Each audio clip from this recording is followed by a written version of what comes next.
He likes weeing more than he does playing ball. That's okay. Good boy. It is not okay.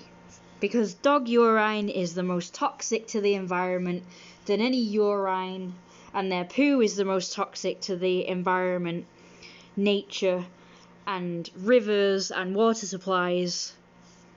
Their poo is the most toxic to all of that stuff than any other poo or wee.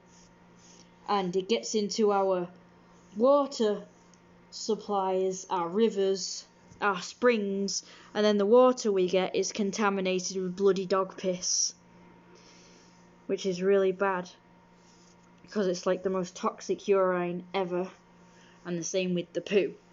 So their poo and wee is just contaminating absolutely everything. Even if it's just like a tiny bit, it will just get into the earth and it will get into the water and just contaminate it and corrode it all. Good boy. Good lad. Okay, so, drop. How would we start this? All right, that's the end product. How are we going to start this? Easily. Take the dog on leash. Sit. We're going to stop him from getting it. Okay? He gets it. That's step one. Super, super easy. Drop. Sit. I'm going to then go to arm extension. Extension. Drop the ball. Get it. Good boy. Drop.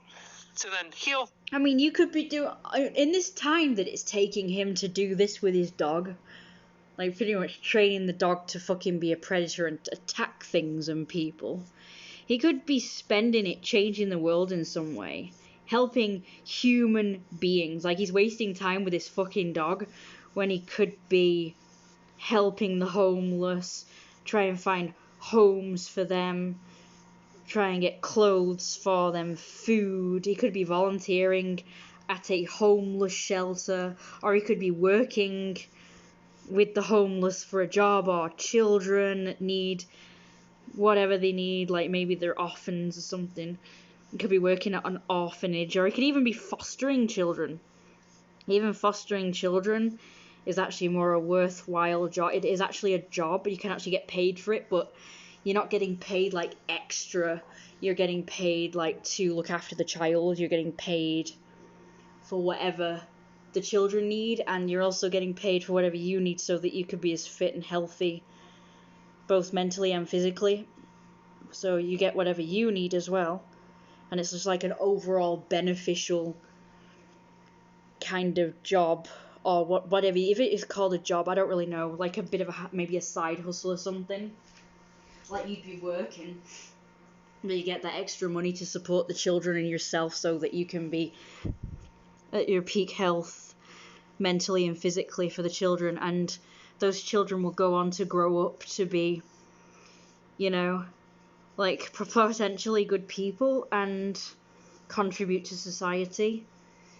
And you can be giving, you know, the people, the parents that put them up for fostering, if they give them back, you'll be giving them like maybe a much better person because they've learnt a lot from you and they have developed this really good sense of, like, I don't know, because they're like being looked after by you and you do a really good job and they are just better people for it. And then the parents get like these better kids that are maybe better behaved or whatever, and they feel loved.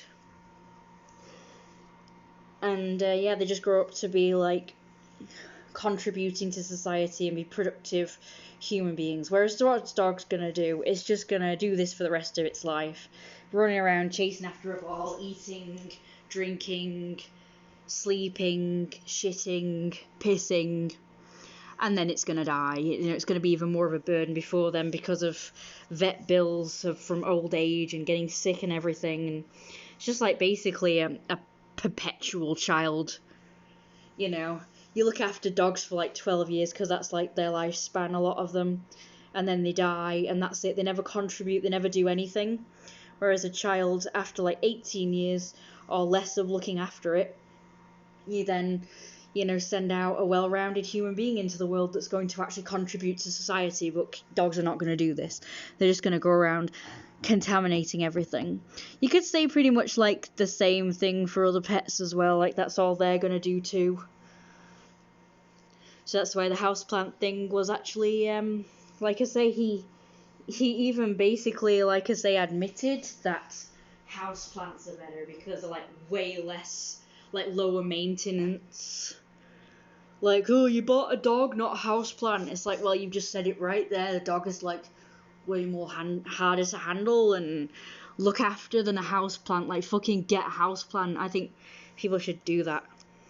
And if they do get a dog instead of a houseplant, like he said, then they should get rid of the dog and get a houseplant. Basically, problem solved. Don't spend all your money and time and energy on training the damn things and vet bills and doing all this shit that he's going on about. Don't really need the heel. I could just put my dog in a sit or any stationary, really. Sit, give him a little reminder, baby throw. Could be doing anything okay, else. Unclip and go and get it, all right? And I just want to progress to that point where I can put my dog in a sit. Let's go for a big one, Range. Come on, let's show people what you got. You still got it, I think. Out. Range. Foos. Sit.